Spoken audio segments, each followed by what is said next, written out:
And last night here in New York, we had a ball. It was so important to have this important conversation. Kevin McCullough, who's a tremendous broadcaster, did a fantastic job as the moderator of what was really a kind of a Stop Mamdani exploration. It was a town hall, ostensibly.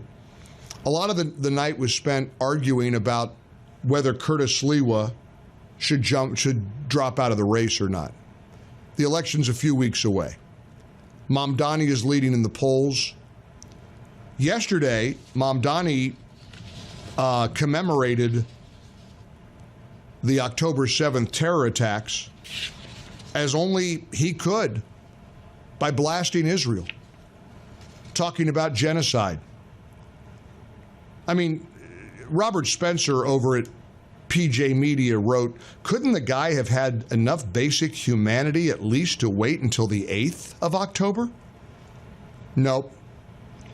Mamdani is not only a Marxist, Robert Spencer writes at PJ Media, he's also a Twelver Shiite Muslim. Twelver Shiism is the official religion of the Islamic Republic of Iran, which forces its people to chant death to Israel as well as death to America in mosques every Friday. Wishing death upon the Jewish state is considered to be a holy and righteous act. Robert Spencer asks, why should Zohran Mamdani hide his sentiments on the anniversary of a day on which those wishes came true? They're celebrating the massacre of men, women, and children. Why? Well, because they're Jewish. That little red-haired boy that was slaughtered, who had his throat slit while the demons laughed, he's Jewish. He doesn't count. You know, Robert Spencer points out that Mamdani did pay lip service to the fact that what Hamas did was evil. He said on X 2 years ago today, Hamas carried out a horrific war crime, killing more than 1,000. I mourn these lives and I pray for the safe return of every hostage still held and for every family whose lives were torn apart by those atrocities. Good. That was all he had to say about Hamas. The rest, 3 more paragraphs, 3 times more, was condemnation of Israel. He wrote, Prime Minister Netanyahu and the Israeli government launched a genocidal war. Every day in Gaza has become a place where grief itself has run out of language. Now, Mamdani knows who's to blame for that. It's Hamas.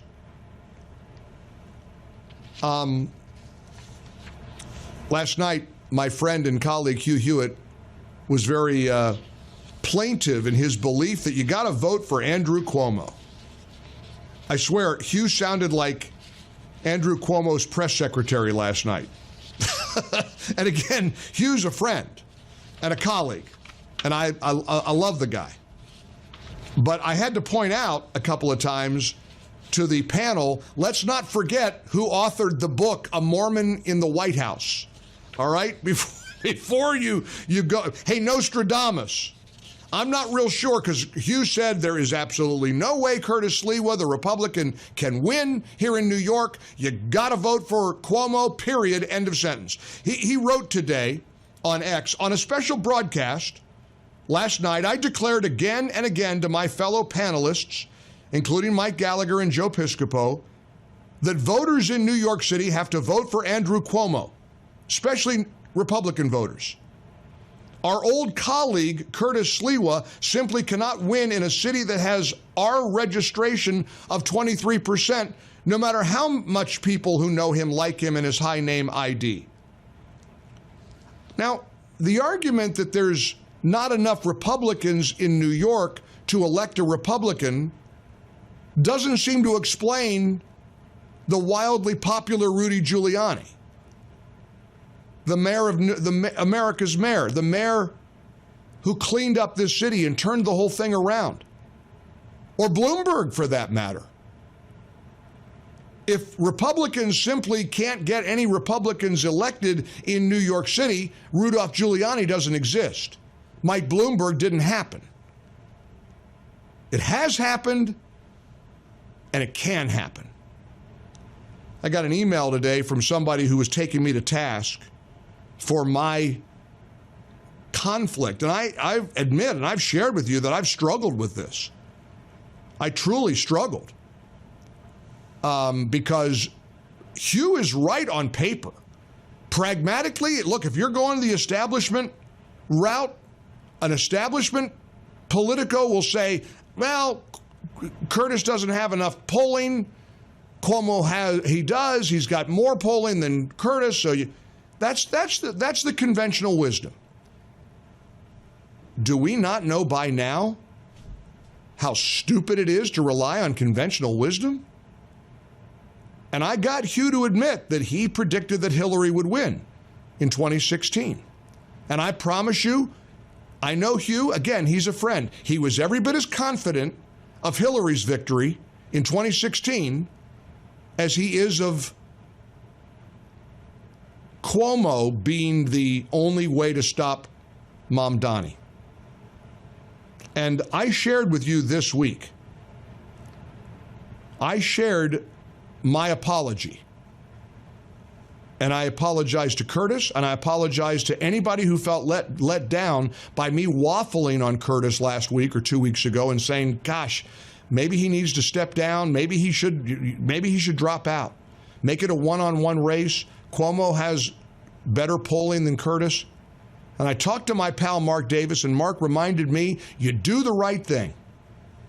You don't forfeit your principles because you want to play some political chess game. Cuomo's a scoundrel. There's no mystery what Cuomo did to New York. His words are very public. When he said conservatives aren't welcome in New York because of our pro-life beliefs and our support of the Second Amendment, when he said we're not welcome here,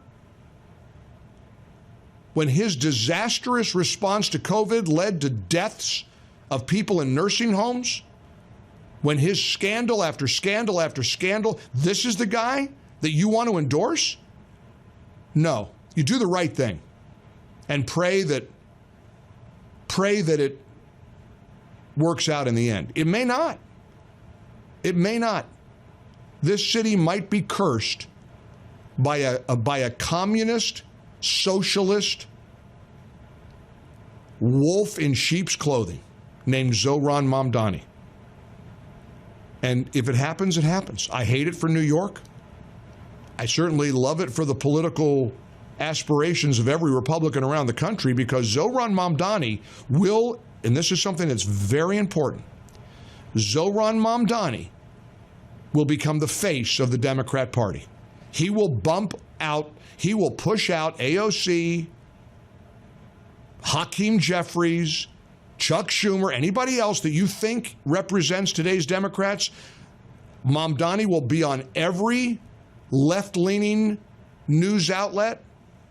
He'll be a regular on MSNBC and Morning Joe. He'll be everywhere. He will become the face of the Democrats. If you don't know how great that is for the Republican Party, then you barely have a pulse. For full shows, live and on demand, it's Salem News Channel.